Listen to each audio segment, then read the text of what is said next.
जय श्री कृष्णा। स्वागत है आपका सारथी त्रिशला के साथ। कैसे हैं आप लोग? शनिचरी अमावस, शनिवार को पड़ने वाली अमावस को शनिचरी अमावस कहा जाता है और इस दिन शनि देव के पूजन के साथ साथ विशेष तौर पर पूजन होता है पितरों का। ये एक बहुत बड़ा दिन होता है और ऐसा कहते हैं कि ये हमारे पुण्यों को बढ़ाने के लिए एक वरदान स्वरूप कार्य करता है। ये एक ऐसा दिन है जिस पर अगर आप अपने आचरण में अपनी चीज़ों को सही तरीके से संतुलित कर कर पूरा दिन निकाल दें तो आपके जीवन में बहुत सारे बदलाव आते ही आते हैं। पूरे साल बहुत कुछ करने के बावजूद भी अगर आपको रिजल्ट्स ना मिल रहा हो तो बस इस दिन ये कार्य ज़रूर करिए, आपको रिजल्ट्स 100% मिलेंगे। मेरी जितनी प्यारी बेटियां हैं ना, वो मुझसे ये सवाल ना करें कि क्या माँ हम पीरियड्स में ये काम कर सकते हैं। मैं पहले ही बता रही हूँ, पीरियड्स में ये काम नहीं होंगे। पूजा पाठ का काम है बेटा, अध्यात्म का काम है, ईश्वर का काम है, शुद्ध होना बहुत ज़रूरी है। तो चलें आपको बताएं कि शनिचरी अमावस पे आपको क्या क्या काम करने हैं, लेकिन उससे पहले आपको ये ज़रूर बताऊं कि मैं कौन हूँ। मैं आपके एस्ट्रोलॉजर हूँ, वास्तुशास्त्री हूँ, चेहरा भी पढ़ती हूँ, आवाज़ भी पढ़ती हूँ और हाथों की लकीरें भी पढ़ लेती हूँ। लेकिन उससे पहले चूँकि आपकी सारथी हूँ, इसीलिए आपको जीवन का सार देने चली आती हूँ। मैं आपसे बात कर रही हूँ शनिचरी अमावस की। शनिदेव हमारी ज़िंदगी के अंदर बल देते हैं हमारे कर्मों को। शनि की दृष्टि हर वक्त हमें ये देखती रहती है, हम पर हमेशा बनी रहती है कि हम क्या अच्छा कर रहे हैं, क्या बुरा कर रहे हैं।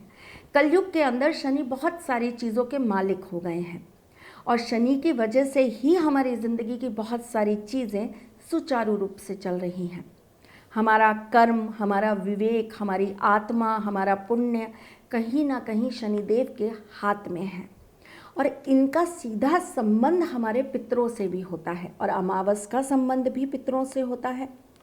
अगर आपके घर में आपने कभी भी अपने पितरों को लेकर ये काम नहीं किया तो आज आप ज़रूर करेंगे, क्योंकि इसका आपके जीवन पर बहुत अद्भुत प्रभाव आता है।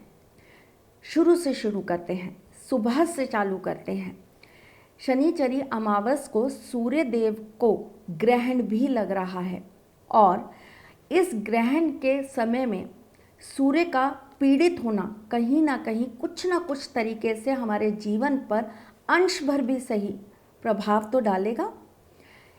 हाँ, मानती हूँ कि भारत के अंदर ये ग्रहण नहीं है, इसीलिए हमारे ऊपर 100% रिजल्ट इसका नहीं होगा, लेकिन कहीं ना कहीं जब देव पीड़ित हैं तो हमें भी उन चीज़ों को अपने जीवन में भोगना तो पड़ेगा ना। चलिए जी, तो आपको सबसे पहले सर्वप्रथम उठकर सूर्य को जल चढ़ाना है और चूँकि आपको ये पता है ना कि शनिदेव के जो पिता हैं वो सूर्य हैं, इससे आपके घर में वंश दोष, कुल दोष कभी भी नहीं लग पाता। उसके बाद आपको उस दिन अपने घर के अंदर गूगल लोबान ज़रूर जलानी है। आपको किसी भी धार्मिक स्थान पर जाकर गाय के कंडे के ऊपर रखकर गूगल ज़रूर जला कर आनी है। इससे आपके पितरों का आशीर्वाद आपको विशेष तौर पर प्राप्त होता है। चूँकि थोड़ी थोड़ी ठंड आ गई है तो आज के दिन आप गरीबों को कंबल दे सकते हैं, कोई गर्म कपड़ा दे सकते हैं। ग्रहण भी ख़त्म हो रहा है दिन के बाद, तो आप शाम के वक्त अगर ये जाकर दान करते हैं तो ये आपको डबल पुण्य देने वाला है। ग्रहण का पुण्य भी मिल जाएगा बेटा और साथ ही साथ में आपको शनिचरी अमावस का भी मिल जाएगा। अगर आप कंबल ना दे पाएँ या आप कोई गर्म कपड़ा ना दे पाएँ तो आप किसी भी साबुत अन्न का दान ज़रूर करिए आज के दिन। और ये सारे काम कब करेंगे? शाम को पीपल के पेड़ पर जाकर आज 5 मुखी आटे का दीपक जलाया जाता है और ये दीपक सरसों के तेल का ही होता है। अब कोई मुझसे ये ना कहे कि माँ सरसों के तेल की जगह घी का, तिल का या किसी और चीज़ का, नहीं, जो बता रही हूँ वही करना है, रिजल्ट तभी मिलेगा आपको। लेकिन इसमें आपको एक चीज़ और सोचनी है और ध्यान रखनी है।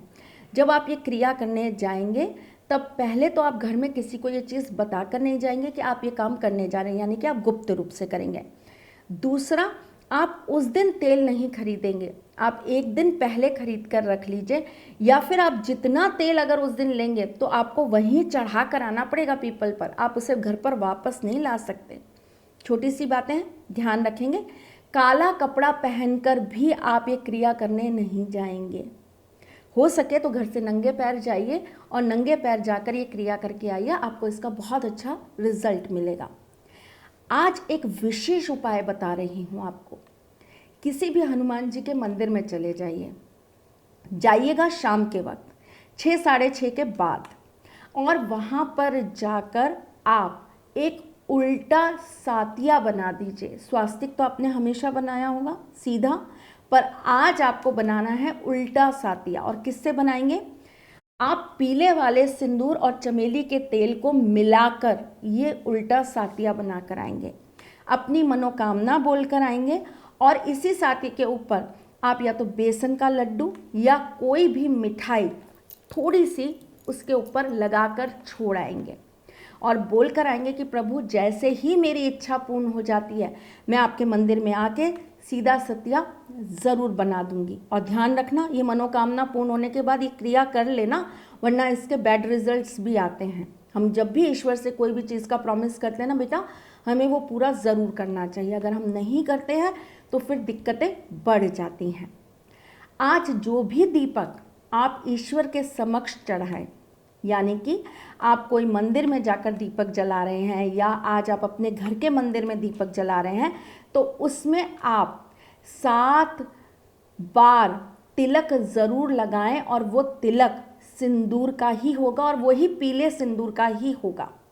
शनिचरी अमावस पर आप पितरों के नाम से गेहूं का दान कर सकते हैं, फलों का दान कर सकते हैं, या फिर आप गर्म चीज़ों का दान कर सकते हैं, जैसे कि गर्म मोजे हो गए, कंबल हो गया, स्वेटर हो गया, शॉल हो गई, इस तरह का आप दान कर सकते हैं। ऐसा करने से आपके जीवन के अंदर पितरों का आशीर्वाद भी मिलता है और साथ ही साथ में आपकी बड़ी से बड़ी समस्याएं दूर हो जाती हैं।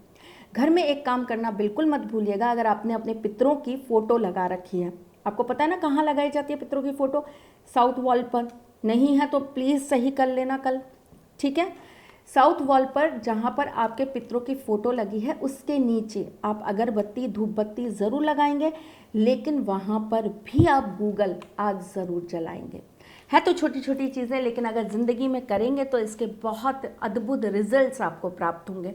कुछ हमारी कुंडली के प्रॉमिसेस होते हैं, कुछ चीज़ें हम अपने कर्मों में लिखवा कर लाते हैं पिछले जन्म से, तो उन्हें पूरा करना आपका फ़र्ज़ भी है, धर्म भी है और आपका कर्म भी है। फिर आती हूँ कुछ नया, कुछ अलग, कुछ अद्भुत लेकर। तब तक के लिए मेरी जान मुस्कुराते रहिएगा, रिश्तों में मजबूती बना के रखिएगा, अपने साथी के साथ में जुड़े रहिएगा, प्यार देते रहिएगा, प्यार लेते रहिएगा, ख्याल रखिएगा अपना और उनका जिनसे आप प्यार करते हैं। मैं जल्द आपसे मिलने आऊँगी, तब तक के लिए जय श्री कृष्ण। सारथी माँ त्रिशला ज्योतिष के क्षेत्र में विश्व विख्यात नाम है। ज्योतिष शास्त्र में पीएचडी माँ त्रिशला पिछले 22 वर्षों से ज्योतिष की सभी परंपरागत विधाओं के साथ साथ अनेक दुर्लभ गुण विधाओं जैसे परछाई एवं नव्स के अध्ययन से अपनी सटीक भविष्यवाणी और पूर्वानुमान के लिए विख्यात हैं। अपने उपायों द्वारा लाखों लोगों का जीवन संवार चुकी माँ त्रिशला लगातार 2016 से ज्योतिष विभूषण अवार्ड प्राप्त कर रही हैं। साल 2018 में उन्हें उत्तराखंड के मुख्यमंत्री त्रिवेंद्र सिंह रावत ने ज्योतिष विभूषण अवार्ड से सम्मानित किया था और साल 2016 में उन्हें राजस्थान में बेस्ट एस्ट्रोलॉजर के अवार्ड से नवाजा जा चुका है।